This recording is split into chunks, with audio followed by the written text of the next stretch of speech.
Were Shaq's comments uncalled for as he told the Joker that he thought somebody else should have won MVP after Jokic won his third Most Valuable Player award? Welcome into your Denver Sports Daily for May 9th. Let's go. Taking you through your morning headlines, it's Denver Sports Daily with Rachel V. Hill. We start off the show with your Mile High Minute presented by Smashburger. Nikola Jokic got 79 of 99 first place votes for MVP. He becomes the 9th player all time to win 3 MVPs. That list includes some pretty elite players like Michael Jordan, Wilt Chamberlain, Larry Bird, and LeBron James, just to name a few. Jokic averaged 26.4 points, 12.4 rebounds, and 9 assists, a near triple-double, while also shooting 58% during the 2023-2024 season.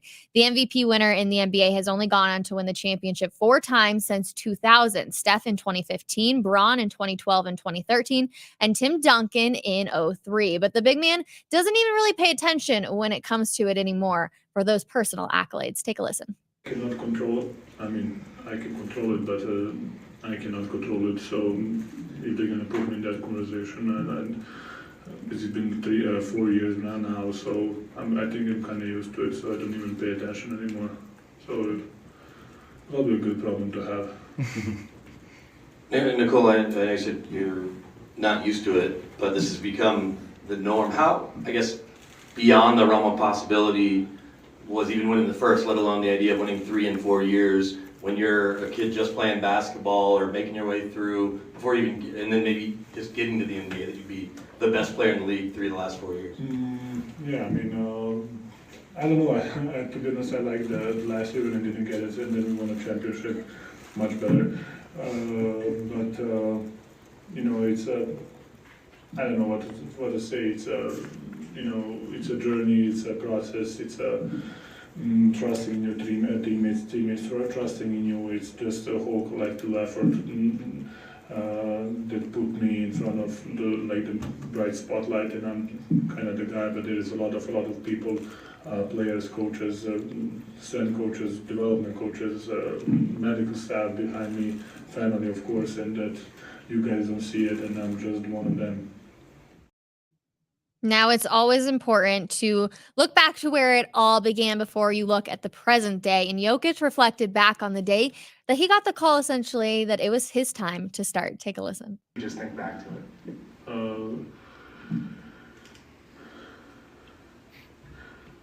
Don't mess it up. I remember.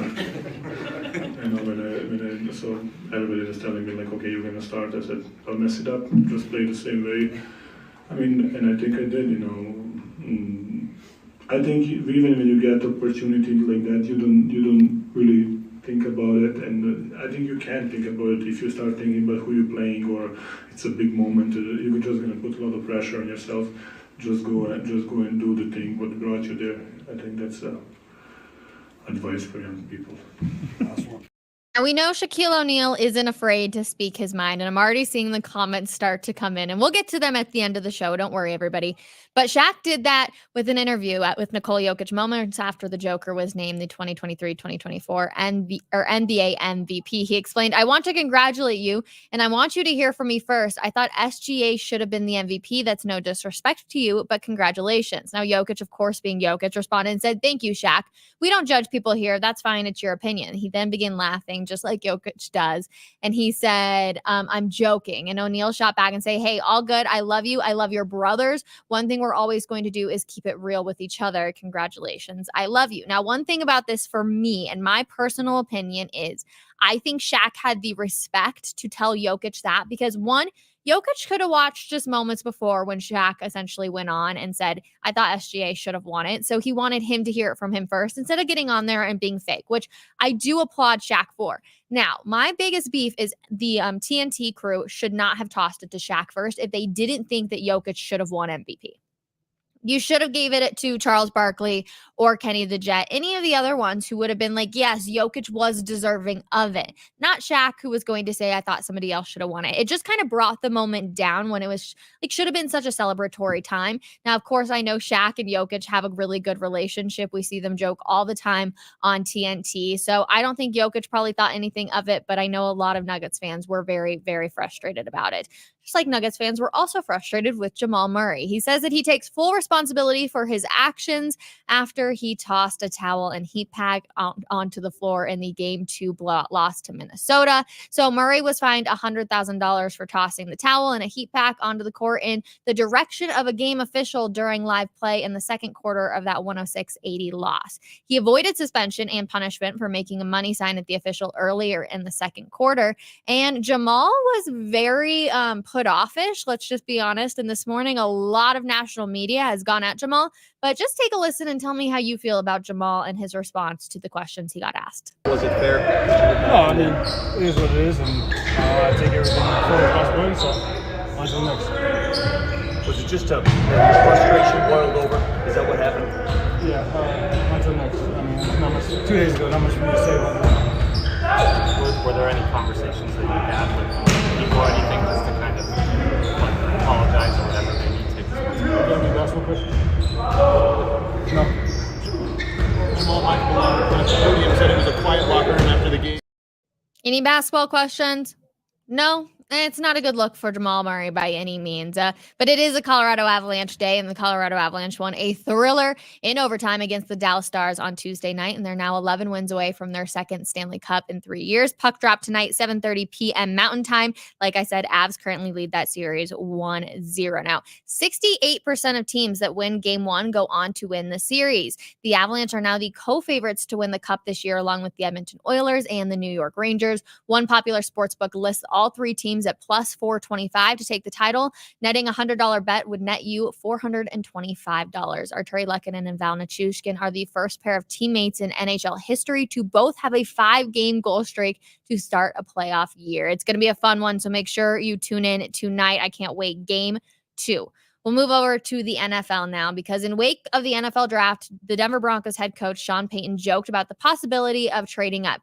Quoting, "I was actively involved in pretending like we were trying to move forward," Payton said, laughing a moment after general manager George Payton said the team briefly considered trading back to try and accumulate more draft capital while still picking Bo Nix. Now, of course, the Broncos stood pat, but according to a report from ESPN's Jeremy Fowler, they called the Chicago Bears, who held the number 9 pick, about a trade up, which would very much qualify in Payton being actively involved regarding the Broncos' actual intent. Fowler said that the two teams called Chicago, and one of them was the Broncos. Now, the Bears obviously stood pat and chose Washington wide receiver Romeo Duzé, giving number 1 overall choice Caleb Williams a prime rookie target. But they go on to say it wasn't clear at the time which player Denver was targeting in any potential trade up or even had a target, Fowler wrote in his report. So Chicago's pick came one spot after Atlanta shook up the draft expectations of many by selecting Washington's quarterback Michael Penix Jr. with the number 8 pick. And then it was a bit of a freak out. We were talking about a couple of moves, and then Atlanta took Penix, and Sean Payton and George Payton essentially said, holy cow, do we have to go up now? Obviously, they didn't. But I do find it interesting that Jeremy Fowler puts in the report essentially that, they didn't mention any players or anything of that sort. So I have a feeling it was all kind of a hoax. And I think the biggest problem now, Broncos country, is we are never going to know what the Broncos are going to do. We can hear insiders give us information. You can have anybody kind of give information, and it could all be a lie because they are good at playing the games. So don't expect to have any sort of insider reports for as long as Sean Payton is in the building. I think it's going to be interesting. We'll move over to the MLB now. And Ippei Mizuhara, the former interpreter for Shohei Ohtani, has agreed to plead guilty to charges of felony bank fraud and submitting a false tax return. Mizuhara stole nearly $70 million from the Los Angeles Dodgers star player. The maximum total sentence he could face is 33 years in prison and $1.2 million in fines. However, Mizuhara plea deal will likely see the sentence and fines reduce. And I wonder how that relationship is going, and I wonder if Ohtani has been going to any of the court dates, because I'd be a little pissed if somebody was stealing my own money. Last one for you here on this Thursday. With the Arizona Coyotes relocating to Utah, there have been a ton of questions about the team name. Now, it has been announced that fans will get to vote for the team name with a poll of 20 names. Get ready for these names, everyone. Okay, some of them. It will all start with Utah. Let's just start there.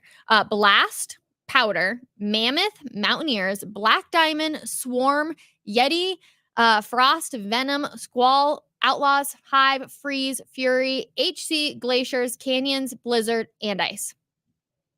Those are the names that we are rolling with right there. Let me know that your favorite one. I'm like, oh, okay. So the Utah Powder, the Utah Mammoth, the Utah Mountaineers, the Utah Black Diamonds, the Utah Frost, the Utah Hive, the Utah Freeze, the Utah Fury. I feel like we should nominate some other names in this list if I'm just being completely honest with you. Interesting, but let me know which one you would roll with. Of course, I love reading your comments, so thank you guys always for spending just a little bit of your time with me here every single weekday. Happy Thursday, Rachel. Happy Thursday, Paul. Thank you so much for, again, like I said, just hanging with me for a little bit. I'm not even a Nuggets fan, and I was offended by how Shaq handled it. Again, I just thought that the TNT crew could have done better. Celebrate him, and then you can have the discussion of who essentially you think can come in. Now, I will say that everybody else at the table did kind of go back at Shaq and be like, what are you talking about? Like, you're telling me that the MVP should be the best player on the best team? Well, okay. Jokic really kind of has been that the entire time. It was just, I don't know. It just wasn't nicely done by TNT, but I don't fault Shaq at all for being completely upfront and honest with Jokic. Plus, they only get really one question with them, occasionally 2 questions. So I'm totally okay with it. But I will agree with this comment. Shaq took all the fun and celebration out of it for the fans and made it about himself. I do agree that he kind of took all the fun and celebration out of it and just became kind of a Debbie Downer on it. So again, back to TNT. Please send it over to somebody else. Give it to somebody else. I know you guys all talk about probably what you're going to say ahead of time, just like I talk with my coworkers about it. So just next time, be better. Let's see. I'm pretty sure you meant big game 2 tonight. Do you know if Druin is on the ice tonight? We do not think that Druin will be on the ice tonight. He just started skating yesterday, so it would be really, really fast for him to be able to get back up to speed and everything. So I don't think we'll see Druin until later on in the series if it is needed. And I'm talking a game 6 or a game 7, but of course, a massive game tonight. It should be a lot of fun. Let's see. Love Jamal, but throwing a heat pack on the floor is a basketball question because of a player, including one of his teammates, could have been injured. Yes, it could have been a very different situation if KCP would have fallen down on it. He already has a bad ankle. Jokic would have fallen down. Anybody would have fallen down on that heat pack. It would have been really bad. So it is a basketball question. I thought Jamal handled that entire situation very poorly. I know he probably didn't want to talk about it, but you either can choose to talk about it immediately after the game, which he dodged media pretty hard, or you can essentially take it and get all the questions that you were going to get asked yesterday at the media. I thought it was a bad look for him overall. And there has been some national media that's come out this morning and essentially said, we're going to learn a lot about Jamal Murray and Nikola Jokic and this entire team with how they can overcome adversity when it comes to going into Minnesota. And I could not agree more. So I loved seeing Jamal Murray. He was there with Jokic when he got the MVP, but otherwise, I'm a little frustrated with Jamal Murray right now. Maybe we'll get into that a little bit in coffee break. But yeah, overall, just a little frustrated. Let's see. Last one we'll get to. Yeah, you're right. Can't come up with better names. 100%. I'm like, these names are terrible. Who the heck wants to be the Utah Canyons or the Utah Blizzard? Nobody. Okay. Like Avalanche, sick name. We all love it. Colorado Avalanche, that is cool. The Utah Cannons, absolutely terrible. Somebody else needs to nominate some names. So let me know if you have any in the back of your pocket. But you guys, that's going to do it. Guess what?